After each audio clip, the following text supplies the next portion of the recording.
Thank you, Madam Speaker. I am honoured to rise and offer our initial reaction to Budget 2026 here in Mi'kma'ki, the traditional and unceded territory of the Mi'kmaq people. We also live here building on the legacy of African Nova Scotians who were settled here starting 400 years ago, and Acadian communities who fought to be here and fought to return despite colonial dispossession. Nova Scotia has then been built on the waves of many of us who have arrived up until this day. I'm going to start off with some news for this government. It is the decisions and actions of this government that are being felt today and will be felt for future generations of Nova Scotians, and not positively. The minister referred to discipline, which has been lacking, building resilience, which we haven't been, and I'm going to talk through about some of our concerns about this. This government has spent $6.7 billion over their annual approved budgets since 2021. And the question is, what do Nova Scotians have to show for it? People trusted that if this government took their problems seriously, things would start to get better. But power bills keep rising, rents keep climbing, and home ownership remains out of reach. Rural emergency rooms close or keep people waiting for hours, and parents still can't find childcare that they can afford. These aren't inevitabilities. They are the result of choices. Choices that are not clear and are not benefiting the majority of Nova Scotians. A budget should tell Nova Scotians what they can expect. This should be a budget that tells Nova Scotians that sorting out the mess of Nova Scotia Power will be the Premier/Energy Minister's top priority. That people will be able to heat their homes with affordable, reliable, and clean energy. This should be a budget that delivers real meaningful results for Nova Scotians waiting for the health care they deserve. Tens of thousands of people are still waiting for primary care attachment. Tens of thousands of people found themselves in some sort of new category called pending, where they really didn't have primary care attachment. Rural emergency rooms across the province are shut more often than they're open. Women and gender diverse people have been treated like an afterthought and still lack the endometriosis care, timely cancer screenings, and free birth control they need.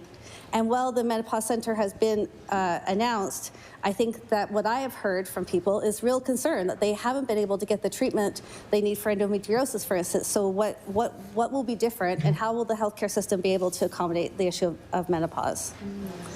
This should be a budget for parents who want primary care for their infants, child care so that the whole family can thrive, and public education that brings educational success no matter who their children are or what challenges they have. This should be a budget for seniors who are struggling with great uncertainty after a lifetime of work and community contribution. They face diminishing buying power where all costs rise for their homes, their rents, food, and support for their transitions. This should be a budget for Nova Scotia's youth, for a public education system that supports them to their fullest potential, assures access to post-secondary education and training, assures young people they can find a job. Our youth unemployment rate is at least double what the average unemployment rate is in this province. And youth want to be able to afford the cost of daily living and build their own life in this province. This should be a budget that demonstrates our collective stewardship of the land and sea with real protections for coastal communities. It should ensure the beautiful places and biodiversity that make our province special and drive our tourism and traditional industries are protected. It should respect Nova Scotians' commitment to protecting our environment and tackling climate change so that our communities are indeed resilient for generations to come. This should be a budget that presents a coherent approach to community economic development, building on the businesses and sectors that we now have in the province and who could do so much more with the right support, like in agriculture, arts, culture, and tourism. These are the results, these are the lives that Nova Scotians want. Nova Scotians are proud of how they get through hard times.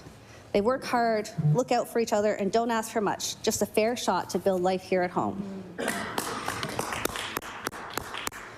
But right now, power bills are up by about $400 a year for the average family, and there's almost no housing that people can afford. Rural economic development projects are promising jobs in decades, not now, not next year. And more people are leaving. We've seen population growth slow to basically zero, and people are having to leave because they don't want to, but they feel they have no choice in order to get ahead. And that's all been happening on this government's watch. Nova Scotians have given this government and this Premier the benefit of the doubt. They understand, we all understand, that challenges are real and complicated. They waited and trusted that if government took these problems seriously, things would start to get better. But 5 years in, the difference people were promised still isn't here. They are the result of choices. If the government was serious about fixing these problems, Nova Scotians would be feeling it by now. This budget is another failure on the part of this government to make sure all Nova Scotians live securely. I want to start with the tax cuts that are so greatly celebrated. I think it's really important to understand that these tax cuts are not affecting families equally. So that average number, that $1,400 a year, that's a pretty rough estimate based on our population. And actually, for a household has to be earning $85,000 to $100,000 a year for that tax cut to equal $1,400. For families who earn between $15,000 and $25,000 a year, the sort of lowest income and most vulnerable amongst us, in fact, the tax cuts only bring about $471. Now, this is information that is available to the minister. It's available to this government, and I think, we can't go around talking about these big tax cuts without being clear about who they really affect and who they benefit. So for families with, again, $15,000 to $25,000 a year, it's $471. $25,000 to $35,000 is $546. We get to the $1,400 in savings for those households that earn between $85,000 to $100,000. But then guess what happens for folks who even earn more than that? Actually, they benefit even more from these tax cuts. This is how consumption tax work. And so this is what we're seeing in so many areas where the benefits for Nova Scotians are not being seen except for a few people, a few organizations.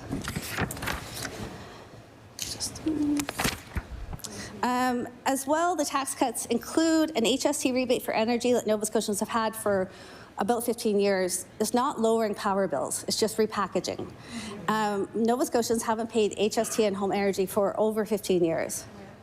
And furthermore, there's nothing in this budget to help Nova Scotians now with their power bills, nothing to help people who are still being overcharged, nothing to help people who are still receiving random Nova Scotia power bills, and nothing to support folks, all of us likely, who face risk for the rest of our lives because of the credit breach.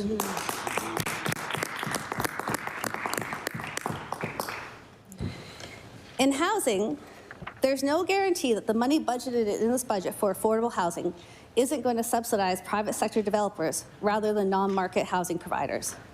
There's no guarantee that these housing investments will go to Nova Scotians. So far, this government's approach has not brought down housing costs or rental costs and has not put more Nova Scotians on a path to home ownership. And we have presented many ideas over the years of where we think the changes are needed. But and those haven't been responded to thoroughly by government. But I mean, I think we can all agree that it's not working. And when something isn't working and you're 5 years in, it's really time to reassess and take a different approach. One of the things that is reduced and on its way to elimination is the secondary suites program. So this was a program that benefited Nova Scotia homeowners. It benefited Nova Scotian renters, and it benefited a lot of small businesses, and it's gone. So again, housing needs to be focused on the folks who are in core housing need, and we're not convinced that what we see in this budget will do that. In health, spending continues, despite some concern about not being able to continue the type of out-of-control spending that's been happening in healthcare. And yet it's still, the details remain elusive. So I have asked, and we have asked, when will every Nova Scotian have access to primary care? And this budget doesn't answer the question. There's an investment of $84.3 million for health care teams, but in speaking with the department, that's not actually, there's no targets for new for new appointments. There's no targets for new centers. There's actually no detail around that. And we're not seeing investments in other areas that Nova Scotians need and what this government promised. In 2022, this government promised a new inpatient wing at the Cobequid Community Health Centre and a 24/7 emergency department. 4 years later, there's still no money in the budget for this. This government has been overseeing the rollout of one patient, one record, and the price tag just continues to increase.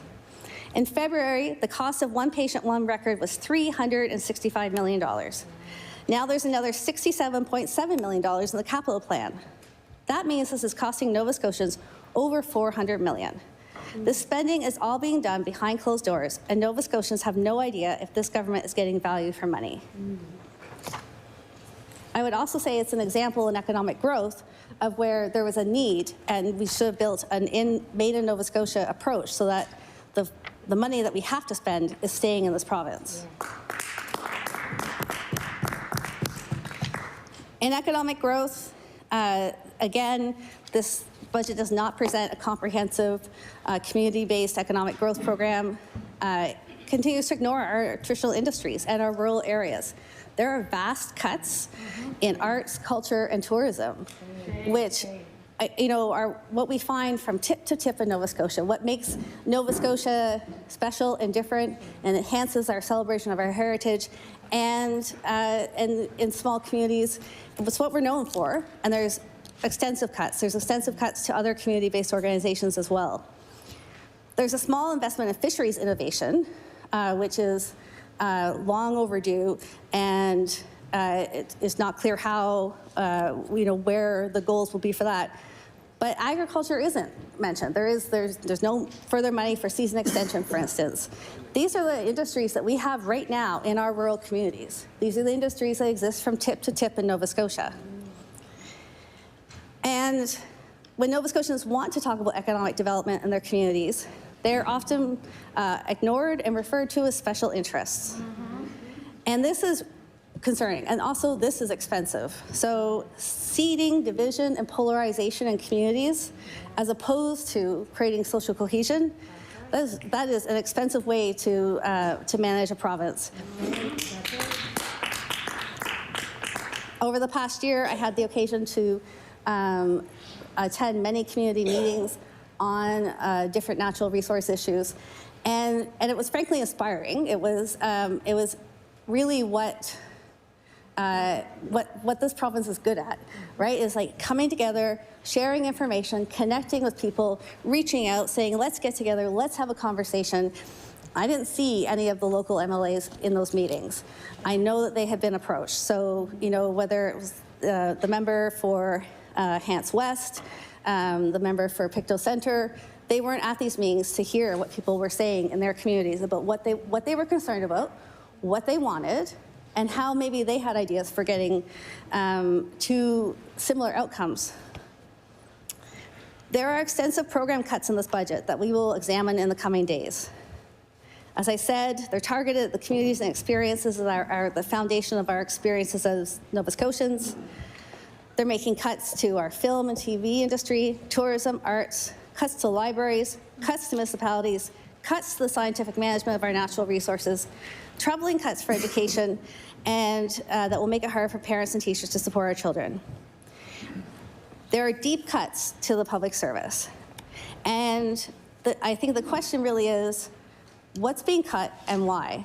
And how are public service servants and civil service positions cuts being aligned with other program cuts? So, I think we really need to sit with this to understand that public service jobs, which are, good, stable jobs and require a great deal of expertise that people go to school for, people get trained in, and people want to use here in Nova Scotia, that are being cut 30% over the next 4 years. And, those are a lot of jobs in rural areas in Nova Scotia. Those are jobs in every community. And we're already seeing that happen with recent announcements around tourism and that department. And I hear the government say time and time again that these aren't frontline jobs. But when you gut out departments and support functions, that doesn't mean that the person providing those direct services can keep doing the job the way they're doing it. It absolutely has an effect on how frontline service providers can do their work, whether it's in billing and filing and making appointments and doing research. The person sitting there face-to-face with Nova Scotians, often providing really critical services for really vulnerable people, they have people behind them that help. And so if we're gutting this at a rate of 5% a year for a total of 20% in the next 4 years, you're not cutting frontline positions, but you are fundamentally changing the work of frontline positions and how Nova Scotians will receive government services.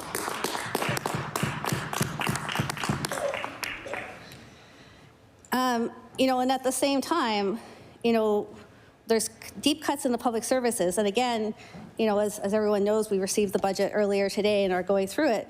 But there seem to be significantly expanding budgets in ministerial offices and the office of the deputy minister across many departments. And that's something that we're going to be asking a lot of questions about. And we didn't need to end up here, actually. So, the government tells a story about, the lack of investment for a number of years. Actually, as many of you will remember, when this government came to power in 2021, when I was first elected, in fact, it was a great amount of unanticipated revenue that was available and population growth that created that. And instead of thinking, how do we best invest this for the long term, this money was spent.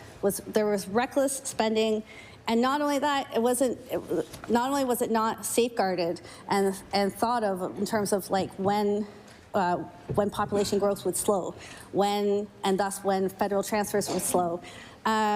This government continued to overspend every year its budget, and for a total, as I said, of $6.7 billion. I think that, one of the real challenges with that situation is that then when it comes, even when it's going to Treasury Board, but certainly when it comes before us in a list at every financial quarter, no one's looking at the whole. So it's like different financial demands are being made, they're being approved, but no one's understanding what the results are, except that we can see that, in fact, we don't have stable housing in this province, that affordability continues to get worse. People are struggling with the cost of living.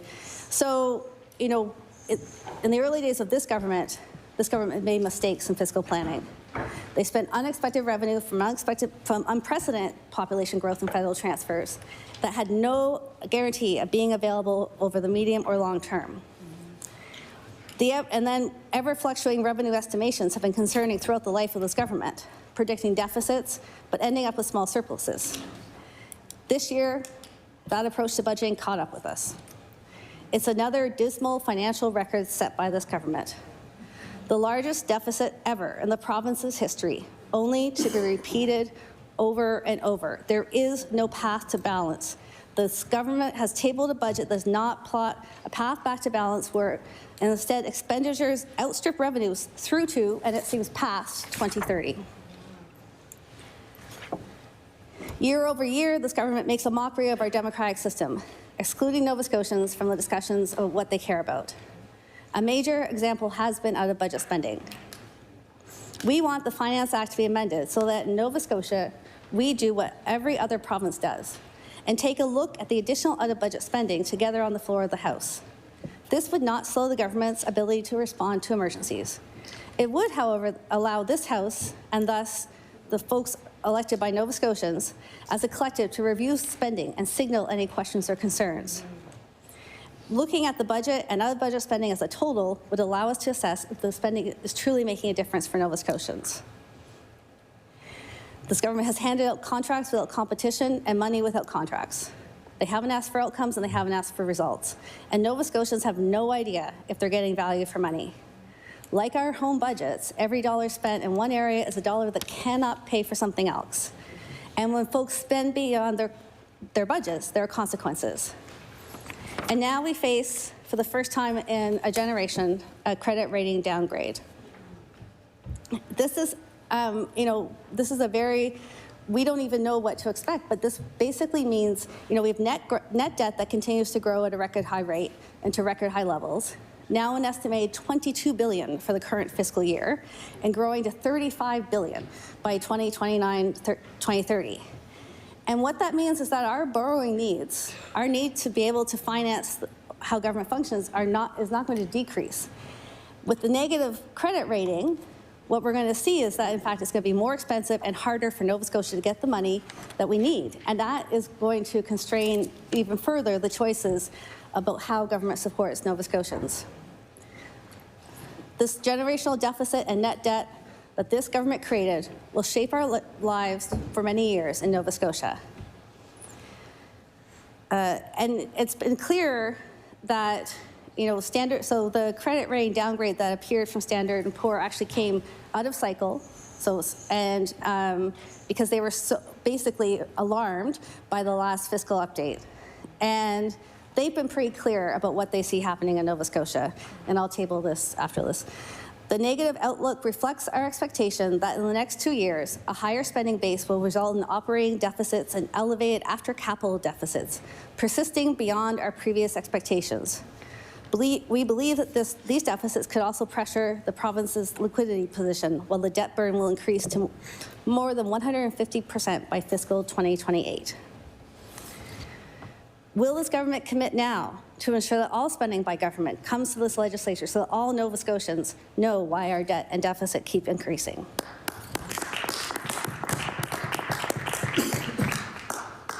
We are often asked, okay, well, what would you have spent the money on? What would you have done differently? And I have lots of answers to that, but at a high level, here's a few of them. First of all, we will work with Nova Scotians to make sure that they have a say about what happens in their communities. We would honor the nation-to-nation relationship with the Mi'kmaq based on our treaty obligations. Yeah. Instead of working together in this budget, there's actually a cut to Elnua Affairs budget that we'll want to hear more about in this legislative session. We wouldn't run after every shiny proposal from the private sector. We want evidence-based decision-making. We want to know how every investment, like they do at the federal level, affects gender equity. We want to know how every investment affects children, and we want to know how every investment affects climate change. Mm-hmm. We believe in better business management. We would not, the spending that's been being done in alternative procurement has been called out time and time again by the Office of the Auditor General. It's been deemed unnecessary, handed out without contracts, handed out without expected results. And we think we can do better in guarding the public purse. Decisions of government, decisions that spend Nova Scotians' money, need to be based on the best available information. So our message to Nova Scotians is clear. This government has not delivered what they promised, and they have not been accountable for their choices. Mm-hmm. No government should be making decisions that impact you, your family, your community, and your future without answering for their choices. Right. We knew what was coming. We warned of austerity even while revenues were growing. We knew that you couldn't build spending and make promises for future government money on the basis of insecure fiscal growth. Mm. And now we're being asked to trust this government to decide how to manage a difficult short-term, medium-term, and long-term. And forgive us, but we are skeptical. In a moment, as per tradition in this House, I will move to adjourn debate on the estimates. We will continue tomorrow. Tonight we're meeting with Nova Scotians because we want to know what they have to say about the budget. We want to understand from their perspective and their expertise what they're seeing it. We also want to make sure that we're modeling responsiveness for staff and for those who are here with us, supporting us. Halifax Regional Police has advised folks to stay off the road and stay home. So we'd like to allow staff to get home. And so with that, I adjourn debate.